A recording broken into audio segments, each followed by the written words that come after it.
Hello my dear student, welcome to Rahim classes. बच्चों, आज के सेशन में हम लोग चैप्टर सेट नंबर 3 को देखेंगे। पिछले क्लास में हम लोग सेट नंबर 2 को देख चुके थे, है ना। उससे पहले सेट 1 सेट 2 हो चुका है। आज हम लोग सेट 3 देखेंगे। तो आप सभी लोग जल्द से जल्द लाइव आ जाइए। सेशन को एक बार लाइक और शेयर जरूर कर दीजिएगा। अपने दोस्तों को इन्विटेशन भेज दीजिए लाइव आने का। आज का सेशन भी पिछले सेशन की तरह ही कमाल का होने वाला है। आज भी हम लोग बहुत ही अच्छा क्वेश्चन को हम लोग देखने वाले हैं, है ना। तो आइए आज का सेशन स्टार्ट करते हैं। आज का सेशन बहुत ही इंपॉर्टेंट होने वाला है ना। चलिए आज का सेशन हम लोग स्टार्ट करते हैं। क्वेश्चन नंबर फर्स्ट है, अभिसारी विकास प्रदर्शित करता है। अभिसारी विकास प्रदर्शित करता है। अभिसारी विकास किस चीज को प्रदर्शित करता है, यह आपको बताना है। अभिसारी विकास किस चीजों को प्रदर्शित करता है, यह आपको बताना है। जल्दी से बताइएगा, अभिसारी विकास किन चीजों को प्रदर्शित करता है, जल्दी से बताइएगा। अभिसारी विकास किन चीजों को प्रदर्शित करता है? तो अभिसारी विकास जो है वह समवृत्ति अंगों को समवृत्ति अंगों द्वारा प्रदर्शित होता है। समवृत्ति अंगों द्वारा अभिसारी विकास प्रदर्शित होता है। क्वेश्चन नंबर 2 इसमें बोलता है, इनमें से कौन स्व प्रतिरक्षा रोग है? स्व प्रतिरक्षा रोग कौन सा है? इनमें से कौन सा रोग ऐसा है जो स्व प्रतिरक्षा रोग है? स्व प्रतिरक्षा रोग या एलर्जिक रोग उसको कहा जा सकता है। तो स्व प्रतिरक्षा रोग है रूमेटॉइड आर्थराइटिस। रूमेटॉइड आर्थराइटिस जो है यह स्व प्रतिरक्षा रोग है। ठीक है। अब आइए question number 3, Flavr Savr. Flavr Savr इनमें से क्या है? फ्लेवर सेवर किस चीज के लिए कार्य में लाया जाता है? फ्लेवर सेवर किस चीज के लिए कार्य में लाया जाता है? तो फ्लेवर सेवर जो है यह परजीवी टमाटर यानी ट्रांसजोनिक टोमेटो है।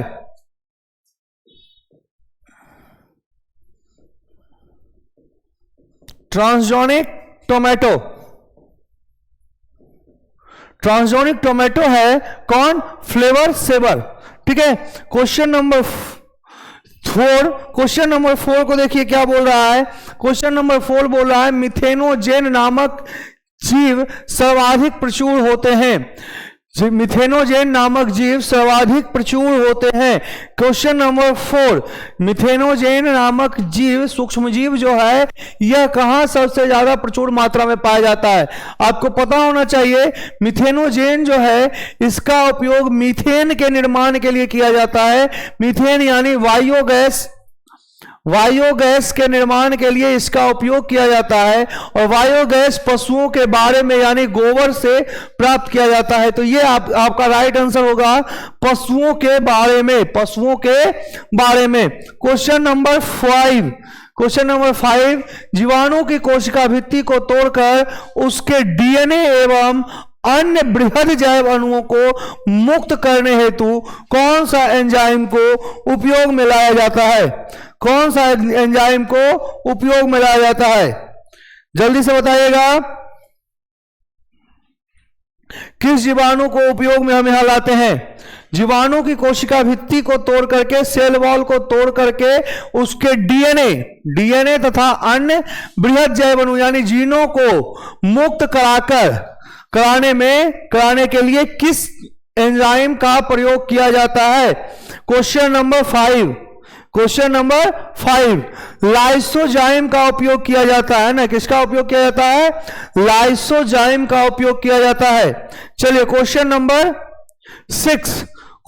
6 आपके सामने है, पोषक डीएनए, है ना। पोषक डीएनए संबंध जीवाणु जीनोम कहलाता है। पोषक डीएनए संबंध विषाणु जीनोम क्या कहलाता है? क्वेश्चन नंबर 6 का है ना, पोषक डीएनए संबंध विषाणु जीनोम क्या कहलाता है? तो प्रोफाज है। क्या है? प्रोफाज। ओके। नेक्स्ट है, शैल क्रमक होते हैं। शैल क्रमक क्या होते हैं? शैल क्रमक किसे कहा जाता है?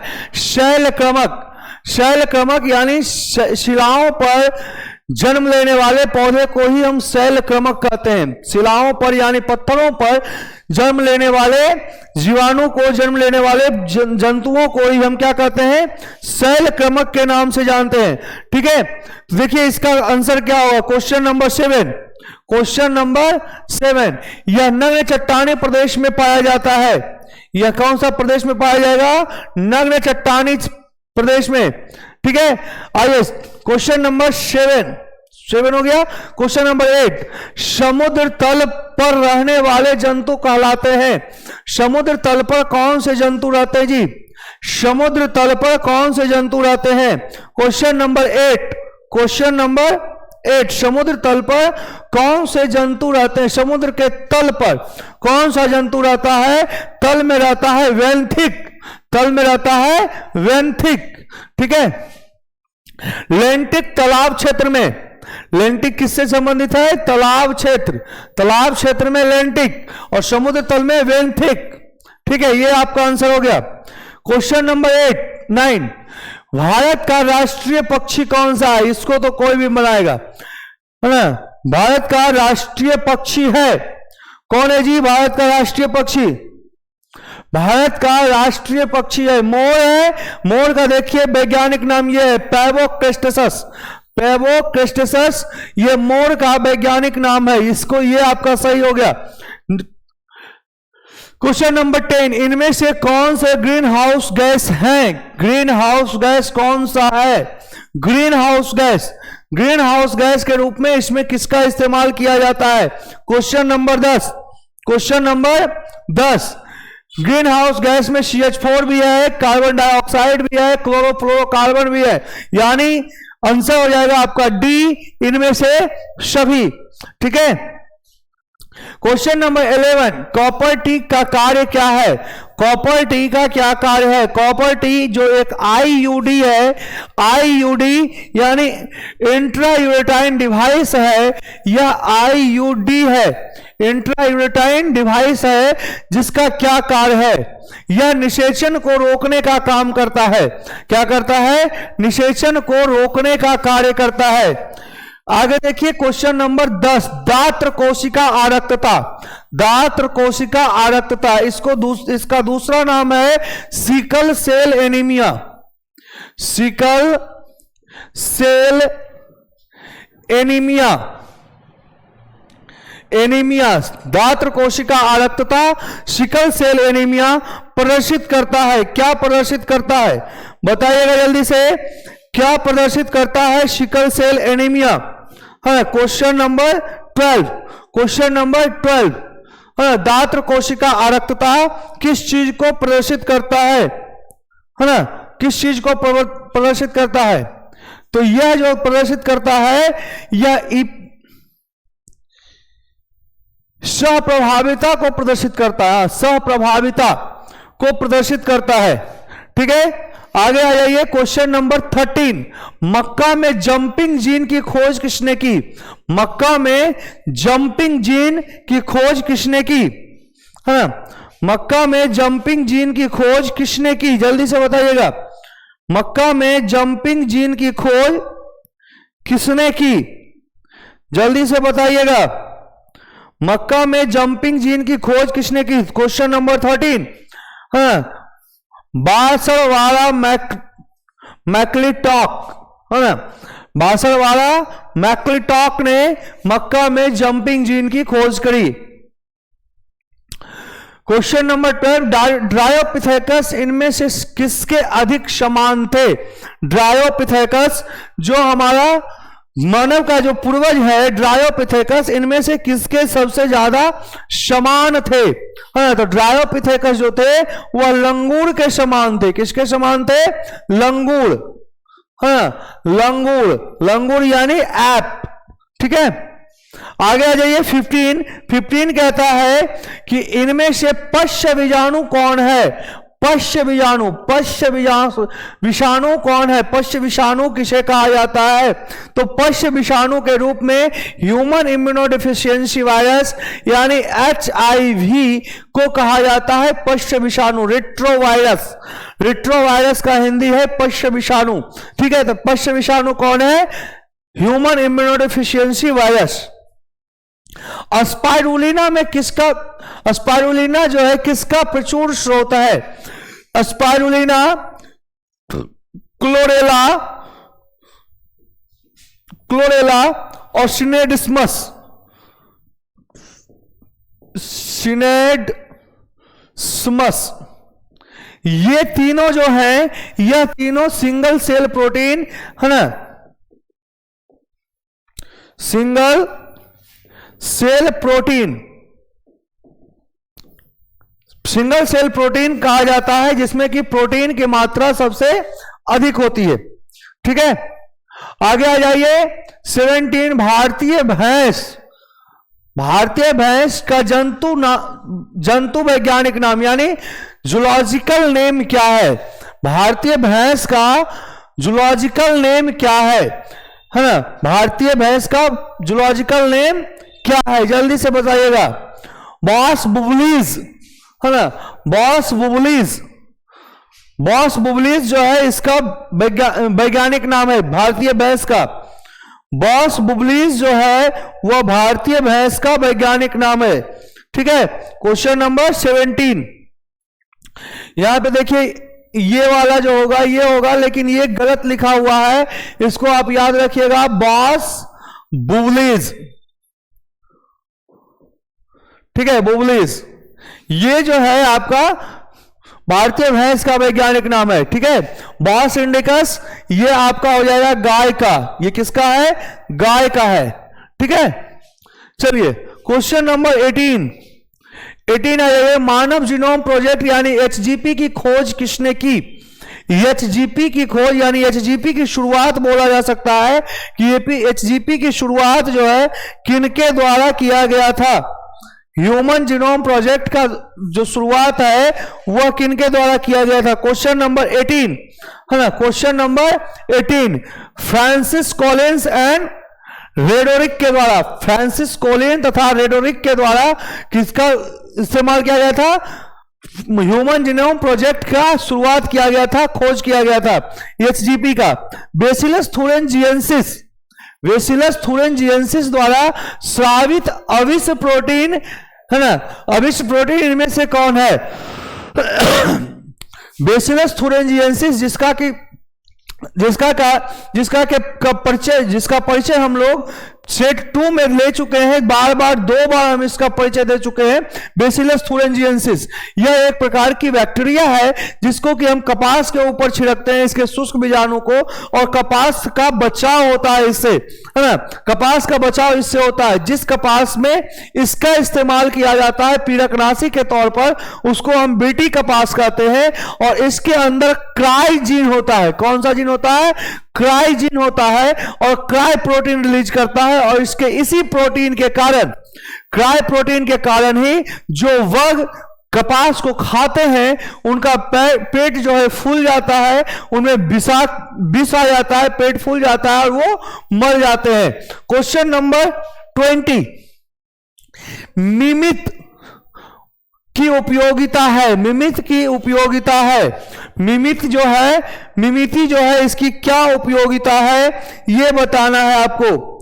मिमित की क्या उपयोगिता है, जल्दी से बताइएगा, मिमित की क्या उपयोगिता है? Question number 20, question number 20, okay, question number 20 जल्दी से बताइएगा, मिमित की क्या उपयोगिता है? मिमित की उपयोगिता है छिपने के लिए, छिपने के लिए इसका उपयोग किया जाता है ना। मिमित की उपयोगिता क्या है? छिपने के लिए इसका उपयोग किया जाता है। क्वेश्चन नंबर 21 वायुमंडलीय आर्द्रता को किससे मापा जाता है? वायुमंडल में आर्द्रता यानी जल की मात्रा को किसके द्वारा मापा जाता है? जल्दी से बताना है। 21 क्वेश्चन नंबर 21 हाइग्रोमीटर के द्वारा हम वायुमंडल के आर्द्रता को यानी वायुमंडल में जलवाष्प को मापते हैं। क्वेश्चन नंबर 22 भारत में जैव मंडल रिजर्व कब, जैव मंडल यानी बायोस्फीयर रिजर्व कब प्रारंभ किया गया? भारत में बायोस्फीयर रिजर्व कब प्रारंभ किया गया है ना। क्वेश्चन नंबर 22, वायुमंडल में भारत में बायोस्फीयर रिजर्व कब प्रारंभ किया गया? क्वेश्चन नंबर 22 है ना। क्वेश्चन नंबर 22, 1986 में बायोस्फीयर रिजर्व की शुरुआत करी गई। ठीक है। क्योटो प्रोटोकॉल क्या है? क्योटो प्रोटोकॉल क्या है? क्योटो प्रोटोकॉल संबंधित है किससे? क्योटो प्रोटोकॉल है ना। क्योटो प्रोटोकॉल किससे संबंधित है? Question number 23, question number 23, Kyoto protocol किससे संबंधित है ना। जल्दी से बताइएगा। क्योटो प्रोटोकॉल हरित गृह प्रभाव, ग्रीन हाउस इफेक्ट से ये है। ठीक है। आगे लिखिए, आगे देखिए। क्वेश्चन नंबर 24, जन्म नियंत्रण की सर्वाधिक उपयुक्त विधि क्या है? जन्म नियंत्रण की सर्वाधिक यानी जनसंख्या नियंत्रण की सर्वाधिक उपयुक्त विधि यानी कन्फर्मेटिव मेथड क्या है कि अब जनसंख्या वृद्धि रुक जाएगा? तो वो है बंध्याकरण। बंध्याकरण के बाद जनसंख्या यानी फिर से गर्भधारण की प्रक्रिया नहीं होती है। क्वेश्चन नंबर 25, 21वें गुणसूत्र में ट्राइजोमी, 21वें गुणसूत्र में ट्राइजोमी की अनुवांशिक बीमारी क्या है? ट्राइजोमी यानी 2n+1 है ना। 2n+1 ट्राइजोमी है जो कि 21वां जोड़ा में हो रहा है। 21th पेयर में है तो ये हो जाएगा डाउन सिंड्रोम है ना। ये क्या हो जाएगा? डाउन सिंड्रोम हो जाएगा। ठीक है, डाउन सिंड्रोम। ठीक है। तो क्वेश्चन नंबर 26, क्वेश्चन नंबर 26, अनुवांशिक कूट, अनुवांशिक कूट में कूट के लिए कितने शब्द का प्रयोग किया जाता है? कूट के लिए, कोड के लिए कितने नाइट्रोजनिक क्षार का प्रयोग किया जाता है या कितने शब्द का प्रयोग किया जाता है? 3 नाइट्रोजनिक क्षार मिलकर के अनुवांशिक कूट बनाते हैं। 27, विकास की विलुप्त कड़ी कौन है? विकास की विलुप्त कड़ी, यहां पे विलुप्त कड़ी पूछा जा रहा है जो अब इस धरती पर नहीं रहा, वह विकास की विलुप्त कड़ी क्या है? तो विकास की विलुप्त कड़ी आर्कियोप्टेरिक्स है जो कि पक्षी तथा रेप्टाइल्स के बीच की, रेप्टाइल के बीच की योजक कड़ी है ना। क्या है? योजक कड़ी है, योजक कड़ी है। किसके किसके बीच की? पक्षी तथा रेप्टाइल के बीच की योजक कड़ी है। 28 है ना। इनमें से कौन सी बीमारी प्रत्युर्जक द्वारा होता है? प्रत्युर्जक के द्वारा कौन सी बीमारी होती है? क्वेश्चन नंबर 28 है। क्वेश्चन नंबर 28 जो है पूछ रहा है प्रत्युर्जक के द्वारा होने वाली बीमारी, तो वो है हे फीवर, HEY फीवर है ना। हे फीवर जो है यह प्रत्युर्जक के द्वारा होने वाली बीमारी है। क्वेश्चन नंबर 29, तंबाकू के सेवन से शरीर में कौन सा उपापचयी परिवर्तन शीघ्र परिलक्षित होता है? तंबाकू जब हम लोग खाते हैं तो शरीर में किस उपापचय, कौन सा मेटाबॉलिज्म सिस्टम क्या होता है कि बहुत जल्दी अपना रूप दिखाने लगता है, बहुत जल्दी उसमें चेंजेस आने लगते हैं। क्वेश्चन नंबर 29 क्वेश्चन नंबर 29, व्यक्ति के रक्तचाप तथा हृदय स्पंदन के दर में एकाएक वृद्धि हो जाती है। व्यक्ति का ब्लड प्रेशर बढ़ेगा और हार्ट बीट भी क्या हो जाएगा? एकाएक बढ़ जाएगा। किसके सेवन से? तंबाकू के सेवन से। तंबाकू को आप जिस भी रूप में यूज कीजिए, सिगरेट, बीड़ी, गांजा, खैनी, जिसके रूप में भी यूज कीजिए, है ना। चलिए क्वेश्चन नंबर 30, आणविक तकनीक यानी मॉलिक्यूलर टेक्निक जिसमें किसी भी इच्छित जीन है ना अनेक प्रति इन विट्रो संश्लेषित की जाती है। इच्छित जीन की अनेक प्रति यानी किसी भी जीन का जिसको हम चाह लिए उसका एक से अधिक इन विट्रो यानी शरीर के बाहर उसका संश्लेषण किया जाएगा, इसको हम क्या कहेंगे? क्वेश्चन नंबर 30,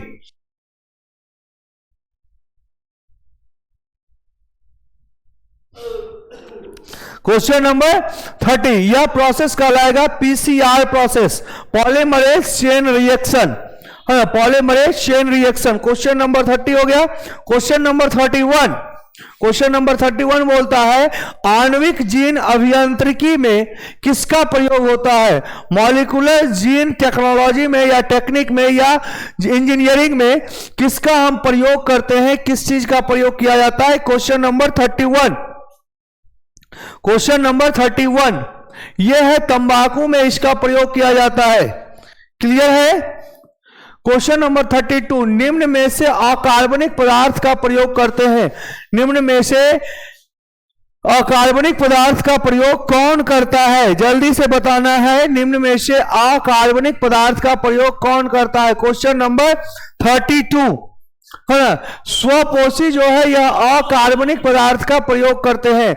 स्वपोषी अकार्बनिक पदार्थ, जैसे स्वपोषी को दो चीज ही चाहिए, मात्र दो चीज चाहिए, CO2 प्लस H2O, यही दो चीज इसे चाहिए था। ये दोनों क्या है?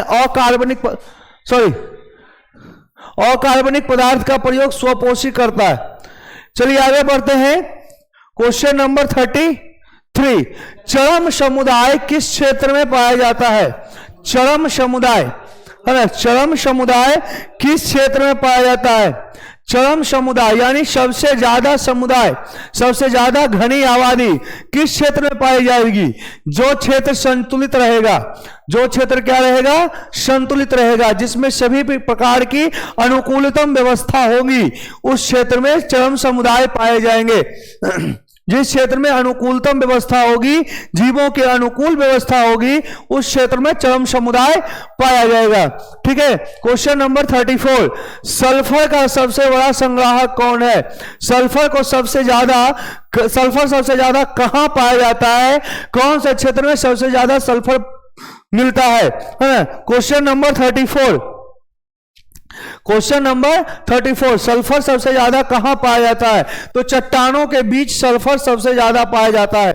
चट्टानों के बीच सल्फर सबसे ज्यादा पाया जाता है। Question number 35 Kaziranga national park, Kaziranga राष्ट्रीय पार्क उद्यान है कहां है? काजीरंगा नेशनल पार्क कहां है? Question number 35 Kaziranga national park कहां है? काजीरंगा नेशनल पार्क कहां है? क्वेश्चन नंबर 35, क्वेश्चन नंबर 35 यहां पे देखिए गलत लिखा गया है, असम होगा, है ना, असम में। ठीक है, असम में। ठीक है। क्वेश्चन नंबर 36 प्राकृतिक वायु प्रदूषक किसे कहते हैं? प्राकृतिक वायु प्रदूषक यानी जिस पर मनुष्य का कोई भी प्रभाव नहीं है, वो प्रकृति में अपने आप बन रहा है, वह है आपका ज्वालामुखी से निकलने वाली गैसें, है ना। दक्षिण अफ्रीका के कैमरून जो ज्वालामुखी था, उसके फटने से वहां पर हजारों लोगों की मृत्यु हो गई थी, इसके गैस से सिर्फ, है ना। तो ज्वालामुखी के से निकलने वाली गैसें जो है यह प्राकृतिक वायु प्रदूषण के कारण है।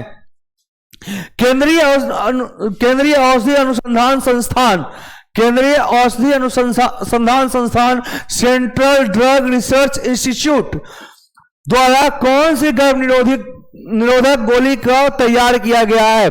सेंट्रल ड्रग रिसर्च इंस्टीट्यूट के द्वारा कौन सा गर्भ निरोधक गोली तैयार किया गया है? 37 है ना। केंद्रीय औषधि अनुसंधान संस्थान, यहां पे एक चीज और लगाना भूल गया, लखनऊ, है ना। लखनऊ के द्वारा केंद्रीय औषधि अनुसंधान संस्थान लखनऊ के द्वारा कौन सी गर्भ निरोधक गोली का इस्तेमाल किया गया है, बनाया गया है? तो वो है सहेली, जो कि एक साप्ताहिक गोली है ना। इसको हम सप्ताह में खाते हैं, साप्ताहिक टैबलेट है ही। ठीक है।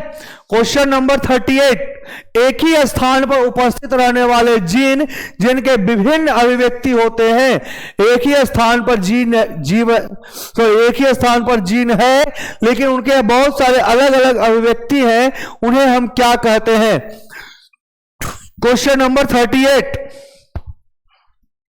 उन्हें हम बहु एलिल के नाम से जानते हैं, मल्टी एलिलिज्म के नाम से जानते हैं। क्वेश्चन नंबर 38 हो गया। Question number 39, question number 39 uracil किससे संबंधित है? यूरासिल किससे संबंधित है? तो यूरासिल आरएनए से संबंधित है। इसमें एडेनिन, गुआनिन, यूरासिल और साइटोसिन पाया जाता है, जबकि डीएनए में एडेनिन, गुआनिन, थायमिन और साइटोसिन पाया जाता है। तो यहां पे यूरासिल पूछा गया है, तो यूरासिल आरएनए से संबंधित होगा। हार्डी-वेनबर्ग का नियम, हार्डी-वेनबर्ग के नियम की व्याख्या करता है। हार्डी-वेनबर्ग का जो नियम है यह P प्लस क्यू स्क्वायर पर, Q का होल स्क्वायर पर दिया गया है ना, P square plus 2PQ plus Q square. इसमें कहा गया कि अगर एक पक्ष बदलेगा तो दूसरा पक्ष अपने आप बदल जाएगा, और बदलाव की शुरुआत हमेशा छोटे पक्ष से होगी। तो इस नियम की व्याख्या कौन करता है? गुणसूत्रीय विपथन, आनुवांशिक अपघटन, आनुवांशिक साम्यावस्था या इनमें से सभी। क्वेश्चन नंबर 40, क्वेश्चन नंबर 40, आनुवांशिक साम्यावस्था जो है यह हार्डी-वेनबर्ग नियम की व्याख्या करता है। हार्डी-वेनबर्ग नियम की व्याख्या कौन करता है? तो हार्डी-वेनबर्ग की नियम का व्याख्या आनुवांशिक साम्यावस्था करता है। क्वेश्चन नंबर 41 है ना, एलिफेंटेसिस यानी फलेरिया,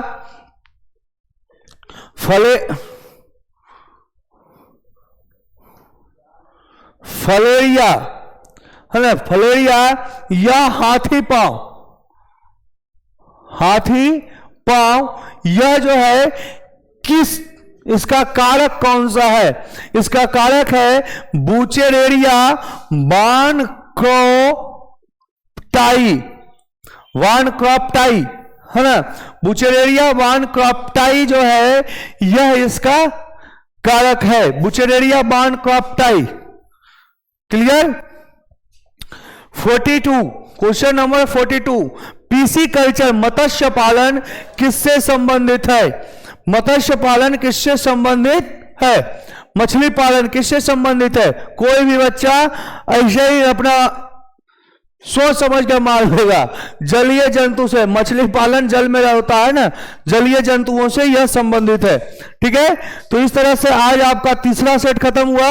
मिलते हैं अगले क्लास में, तब तक के लिए जय हिंद, बाय बाय।